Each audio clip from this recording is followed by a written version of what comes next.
इस तरह की जो नारेबाजी है, हम उससे सहमत नहीं हैं। जो भारत का संविधान है, ये भारत को चलाने की एक व्यवस्था है और भारत का संविधान देश के प्रत्येक नागरिक के हितों की रक्षा करना है।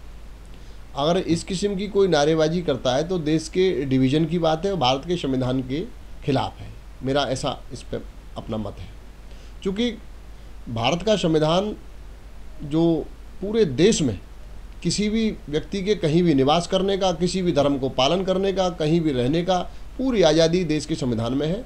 प्रत्येक नागरिक को, प्रत्येक नागरिक में चाहे ब्राह्मण हो, चाहे अपर कास्ट का कोई भी हो, चाहे जाटव हो, चाहे शेड्यूल कास्ट हो, चाहे बैकवर्ड हो, तो वो सबके लिए है। अगर कोई आदमी अपने आप को संविधान का हिमायती मानता हो और किसी जाति के खिलाफ ऐसी नारेबाजी करता हो तो वो संविधान के विपरीत है। हम इससे बिल्कुल सहमत नहीं हैं और ये गलत है। इसका लिखने का पर्पज़ तो लिखने वाले जाने, लेकिन जो ये नारे इस किस्म के हैं, जैसी इस देश में नारेबाजी जो चल रही है, उससे राजनीतिक जो मामला है उसको बनाए रखने के ये इस तरह के हथकंडे हैं इस देश में। कौन लिख सकता है?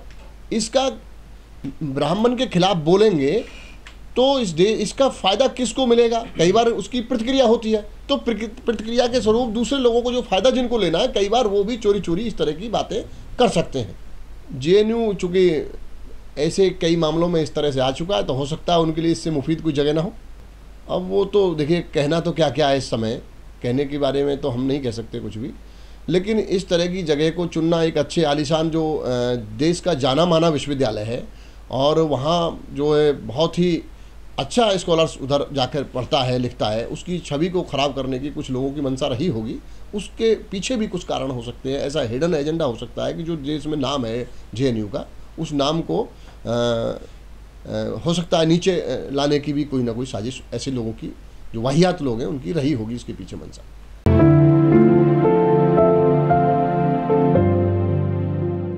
नहीं, ये अपनी जगह मायने वैसे जो सच्चाई है, जो देश में चाहे उत्तर प्रदेश हो चाहे राजस्थान हो, जो जिनकी आप बात कर रहे हैं, वो जुल्म जास्ती के आधार पर उनको हमने भी पलायन करते हुए देखा है। ये बात सही है, लेकिन जहाँ तक ये नारे लिख करके जो अभी आप कह रहे हैं कि ब्राह्मण को भगाना है या देश छोड़ के जाओ, तो इस तरह की जो नारेबाजी से कहीं ना कहीं ये कहीं इसके पीछे पॉलिटिकल एजेंडा है। अभी देश में चुनाव होने वाला है, लोकसभा का चुनाव भी अब लगभग नज़दीक आ गया है। तो जब चुनाव नज़दीक आता है तो जनता फिर महंगाई की बात करेगी, गैस की, पेट्रोल की बात करेगी, रोज़गार की बात करेगी। तो जो एक सिस्टम है, जिनको जो हुकूमत में हैं, तो एक उनके पास एक ऐसा सिस्टम भी है जो कि इन चीज़ों से हटा करके और इसको ले जाएं इस तरह की उस पर डिबेट पर, जो वहाँ जनता पूरा सीधा सवाल जो उनके मतलब का उस पर ना जाए और इन बातों पे अपना उलझ कर रह जाए, जिससे उनको पॉलिटिकल नुकसान ना हो।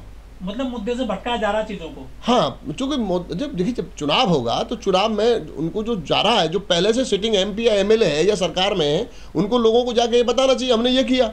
अब लोग पूछेंगे भाई आप तो पहले आए थे, कह गए थे कि भाई हम 2 करोड़ रोजगार सालाना देंगे, तो अब यानी कि 10 वर्ष में जो रोजगार जितने मिलना चाहिए था वो तो छोड़िए, अब निजी कंपनियों से भी लोग बाहर चले गए, प्राइवेट सेक्टर हो गया सारा।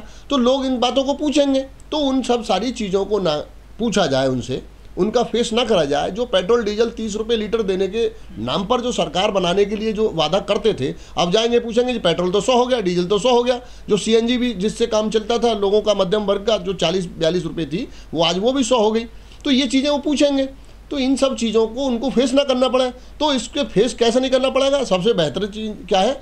इस किस्म की राजनीति को दाएँ बाएँ से उनको लाना, जैसे ये नारे लिखवा देना या बुलवा देना, या अभी किसी रंग का, भगवे का, इस तरह का अपमान का, इस तरह की बातें कर देना, ये सब उसको मेन मुख्य उससे हटाना और अपने आप को हुकूमत में बनाए टिकाए रखने का एक बहुत बड़ा प्लान हो सकता है। नहीं, जो मिर्चपुर कांड बड़ा गंभीर कांड देश के सामने रहा और ये वाकई बात सही है, लेकिन कौन दिखाता है? ये जो सिस्टम है, जो दिखाने वाला किसके हाथ में है? जो जिनके बारे में नारे लिखे गए हैं वही इस सिस्टम के मालिक हैं। उनके खिलाफ यदि कोई बात कह रहा है तो वो जो उनके लोग बैठे हैं उनको तरीके से दिखा रहे हैं।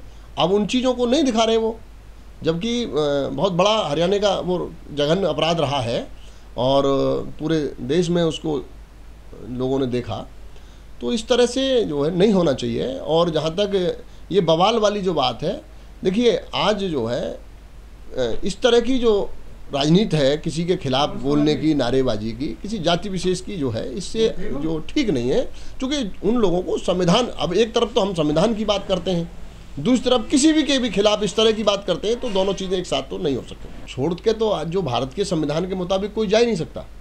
जो इस तरह की जो बातें कर रहे हैं उनको अपनी जो एनर्जी है वो सही दिशा में लगानी चाहिए, अपने आप को पढ़ लिख करके उस दिशा में लाके खड़ा करना चाहिए जिस दिशा में उनके बराबरे मुकाबले आ सके। इससे मतलब जैसे अभी आपने कहा कि सभी तो वो सब एजुकेशन है और शासन और प्रशासन में उनकी अपने हाथ में होना ये मायने रखता है।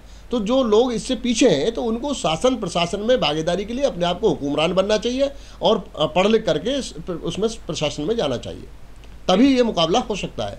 ये जो चीज़ें हैं जो आप बता रहे हैं, ये बेसिक और बुनियादी चीज़ें हैं जो छोड़ के जा रहे हैं। ये उनकी भी जिम्मेवारी बनती है कि जो उनके महापुरुषों ने इस देश में सामाजिक परिवर्तन का जो आंदोलन चलाया है या रहा है, वो उसको सबक नहीं लिया उससे। जो छोड़ने में जो मजबूर होते हैं, जो जा रहे हैं, जिनकी आप बात कर रहे हैं, उनको अपनी सोशल स्टडी करनी चाहिए। उनके समाज के जो समाज में जो सामाजिक परिवर्तन के उनको दबे कुचले पिछड़े लोगों को आगे बढ़ाने के लिए जो उनके महापुरुषों ने जो समय समय पर आंदोलन किया है उसको पढ़ना चाहिए, उसके हिसाब से उनको हुक्मरान बनने की तरफ जाना चाहिए। अब उनको अपने लिए वो नहीं कर रहे तो उनके लिए दूसरा तो करने वाला आएगा नहीं कोई। देखिए साहब ने कहा है, कांशीराम साहब ने, कि हमें अपनी दुख तकलीफें खुद ही दूर करनी है। तो जो चीज़ें हमारी अपनी समस्याएं हैं उनको हमको खुद ही दूर करना है। तो जो हमारी रोजगार की समस्या है, हमारी एजुकेशन की समस्या है, हमारी नौकरी की समस्या है, ये कब दूर होंगी? जब हम एकजुट होकर के अपनी हुकूमत बनाएंगे और अपनी हुकूमत के मार्फत ये चीज़ें दूर होंगी। इस पर लोग काम नहीं करते हैं, चिल्लाते हैं, रोते हैं। सरकारें बनाने का मौका आता है, वो दूसरों को सरकार में बैठा देते हैं, फिर चिल्लाते हैं, रोते हैं। तो इससे समस्या का उन लोगों का हल होने वाला नहीं है।